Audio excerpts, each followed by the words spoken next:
Advocate Priyadarshan Thampi, ഇപ്പോൾ വീണ പറഞ്ഞ കാര്യങ്ങൾ കൂടി മനസ്സിൽ വെച്ചുകൊണ്ട് മറുപടി നൽകണം. ഇപ്പോൾ ഈ ഫോറൻസിക് അനാലിസിസ് റിപ്പോർട്ട് തടഞ്ഞത് ജഡ്ജി ഹണി എം വർഗീസ് ആണ് എന്ന അതിജീവിത പരാതി നൽകിയിരുന്നു. ഹൈക്കോടതിയിൽ ഒരു ഹർജി നൽകിയിരുന്നു. പക്ഷേ അതിന്മേൽ ഒരു തീരുമാനമുണ്ടായിട്ടില്ല എന്നുള്ള കാര്യം നമുക്കറിയാം. ഈ ദിലീപിന്റെ അഭിഭാഷകന് ഭരണമുന്നണിയിലെ നേതാക്കളുമായി ബന്ധമുണ്ട് എന്നുകൂടി ആ ഹർജിയിൽ പറഞ്ഞിരുന്നു. മെമ്മറി കാർഡിലെ ഉള്ളടക്കം ഒന്നിലധികം കോടതികളിലേക്കും ഫോറൻസിക് ലാബുകളിലേക്കും പോയിട്ടുണ്ട്. അത് പ്രതിയുടെ സഹോദരനും കോടതിയിലെ ജീവനക്കാരനും കണ്ടു എന്നടക്കമുള്ള ഗുരുതരമായ കാര്യങ്ങൾ ചൂണ്ടിക്കാണിച്ചുകൊണ്ടാണ് അതിജീവിത ഹൈക്കോടതിയിൽ ഒരു ഹർജി നൽകിയത്. പക്ഷേ അതിൽ സംസ്ഥാന പോലീസ് ഒരു FIR പോലും ഇട്ടിട്ടില്ല. അന്വേഷണ ഹർജിയിൽ ഹൈക്കോടതിയും നിലപാടെടുത്തില്ല. ഈ രണ്ട് യാഥാർത്ഥ്യങ്ങളും ഈ കാര്യത്തിലുണ്ട്. അതാണ് വീണ പറഞ്ഞതിനോട് ചേർത്ത് വെക്കാനുള്ളത്. അല്ല, വീണ പറഞ്ഞ ഫാക്ട്സ്, ലീഗൽ ഫാക്ട്സ്, അതിനോടൊന്നും എനിക്ക് ഡിസ്പ്യൂട്ടില്ല. കാരണം നമ്മുടെ പെൻഡൻസി, ഈ justice denied, justice delayed, speedy trial, അതെല്ലാം ലിഖിതമായ, നമ്മുടെ രാജ്യത്തെ ലിഖിതമായ നിയമങ്ങളാണ്. പക്ഷെ അതിൽ പറഞ്ഞിരിക്കുന്ന രാഷ്ട്രീയത്തെ മറുപടി അർഹിക്കുന്നില്ല. അതിനൊന്നും ഞാൻ മറുപടി പറയാൻ ആഗ്രഹിക്കുന്നില്ല. കാരണം അത് രാഷ്ട്രീയമാണ്. കാരണം ഈ കേസിന്റെ നാൾവഴികൾ അറിയാവുന്ന നമുക്കെല്ലാവർക്കും അറിയാം. ഈ കേസ് ഉത്ഭവിച്ച കാലം മുതൽ ഈ കേരളത്തിലെ അധികാരത്തിലിരുന്ന ഗവൺമെന്റ് എടുത്ത സമീപനം എന്താണെന്ന് പകൽ പോലെ എല്ലാവർക്കും അറിയാവുന്ന കാര്യമാണ്. ഈ കേസിൽ 3 സ്പെഷ്യൽ പ്രോസിക്യൂട്ടർമാർ വന്നു. ആ 3 സ്പെഷ്യൽ പ്രോസിക്യൂട്ടർമാരും അതിജീവിതയുടെ നിർദ്ദേശമനുസരിച്ച് തന്നെ ഗവൺമെന്റ് നിയമിച്ചവരാണ്. ആദ്യം സ്മൃതി ഇവിടെ സൂചിപ്പിച്ചതുപോലെ നിരവധി കോളിളക്കം സൃഷ്ടിച്ച കേസുകൾ കൈകാര്യം ചെയ്ത് തഴക്കവും പഴക്കവുമുള്ള അഡ്വക്കേറ്റ് സുരേഷൻ ഈ കേസിൽ സ്പെഷ്യൽ പ്രോസിക്യൂട്ടറായി പോയി. അദ്ദേഹം കോടതിയുമായി ഉണ്ടായ ചില അനിഷ്ടങ്ങളോ മറ്റെന്തൊക്കെയോ കാരണങ്ങൾ കൊണ്ട് സ്വയം ഒഴിഞ്ഞുപോയി. രണ്ടാമത് ഒരു സ്പെഷ്യൽ പ്രോസിക്യൂട്ടർ വന്നു.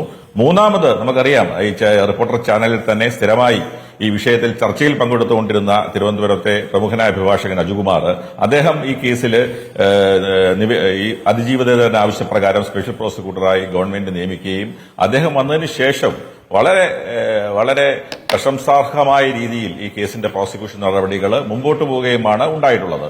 എന്നാൽ ഇപ്പോൾ സംഭവിച്ചത് എന്താണ്? ഇപ്പോൾ സംഭവിച്ചിരിക്കുന്നത് 2 കാര്യങ്ങളാണ് ഇപ്പോൾ സംഭവിച്ചിരിക്കുന്നത്. ഒന്ന്, എന്റെ സഹോദരൻ അഡ്വക്കേറ്റ് പ്രശാന്ത് പത്മനാഭൻ ഇവിടെ സൂചിപ്പിച്ചതുപോലെ, ശരിയായ രീതിയിൽ സൂചിപ്പിച്ചതുപോലെ, ഇത് ഈ പറയുന്ന ഈ നിയമത്തിന്റെ ക്രിമിനൽ ജൂറിസ്പ്രുഡൻസിന്റെ ഒരു ബേസിക് ഫാബ്രിക് ആണ്. ഈ ഒരു പ്രതി അയാൾ കുറ്റക്കാരന് തെളിയുന്നത് is presumed to be innocent until the contrary is proved എന്നുള്ളതാണ് ഏറ്റവും ലിഖിതമായ നിയമം. അതനുസരിച്ച് 7.5 വർഷത്തോളം ഒരു വിചാരണ തടവുകാരൻ അവിടെ ഇങ്ങനെ വിചാരണ കഴിയാതെ കിടന്നു എന്നുള്ള ആ കാരണം കൊണ്ടാണ് സുപ്രീം കോടതി ജാമ്യം നൽകിയത്. പക്ഷെ എനിക്ക് തോന്നുന്നു സുപ്രീം കോടതി പൾസർ സുനിക്ക് ജാമ്യം നൽകി എന്നുള്ളതല്ല ഇവിടുത്തെ പ്രശ്നം.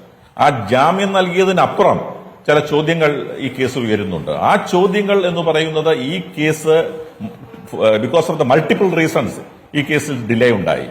ആ ഡിലേ ഉണ്ടാകാൻ കാരണം സ്മൃതിയോട് സൂചിപ്പിച്ചതുപോലെ പല പ്രശ്നങ്ങളുണ്ട്. അത് ആദ്യം മുതൽ തന്നെ ഈ കേസിലെ വിചാരണ കോടതി മാറ്റണമെന്നാവശ്യപ്പെട്ടുകൊണ്ട് അതിജീവിതയാണ് ആദ്യം ഹർജി നൽകിയത്.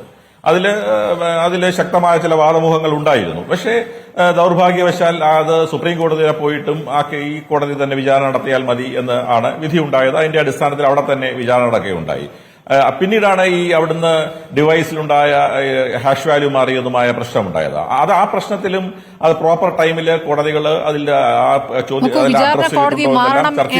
ആവശ്യം മുന്നോട്ട് വെക്കുമ്പോൾ അതിൽ ചില പ്രധാനപ്പെട്ട കാര്യങ്ങൾ ഉണ്ടായിരുന്നല്ലോ. ഒരു പ്രതിയോടെന്ന പോലെ തന്നോട് കാര്യങ്ങൾ ചോദിക്കുന്നു എന്നതടക്കമാണ് അതിജീവിത പറഞ്ഞത്. പ്രതിയുടെ അഭിഭാഷകൻ ഒരാഴ്ച 7 ദിവസമാണ് വിസ്താരം നടത്തിയത്. ഇത് എങ്ങനെയാണ് അംഗീകരിക്കാനാവുക? മാത്രമല്ല, ഇതിലെ അന്വേഷണ ഉദ്യോഗസ്ഥരെ 109 ദിവസം വിസ്താരം നടത്തുകയാണ് പ്രതിയുടെ അഭിഭാഷകൻ.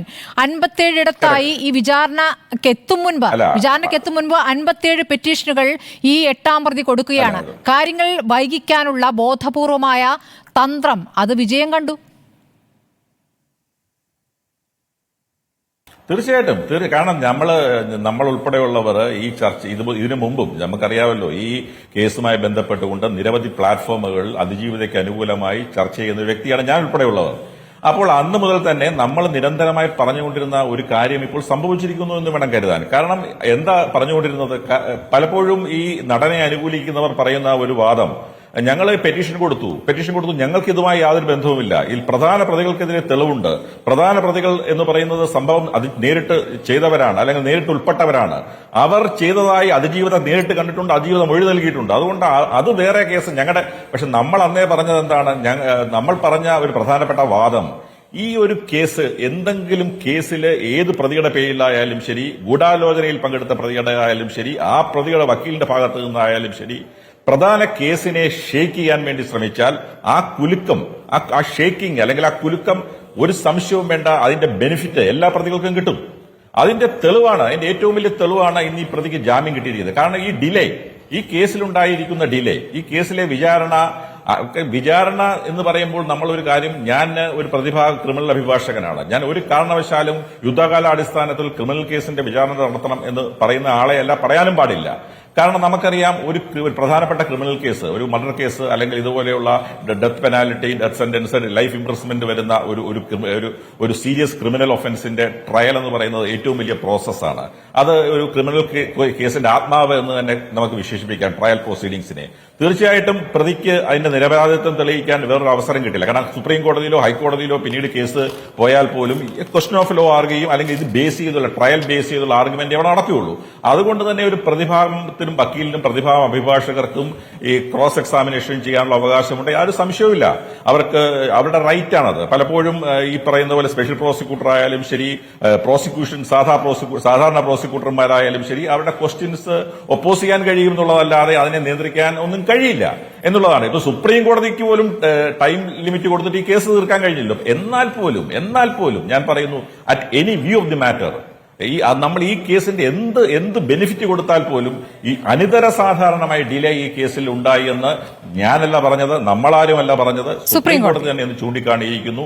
ഈ കേസിൽ അനിതര സാധാരണമായ ഡിലേ ഉണ്ടായിരിക്കുന്നു എന്നുള്ളതാണ്. അത് ഏറ്റവും പ്രധാനപ്പെട്ട പ്രശ്നമാണ്.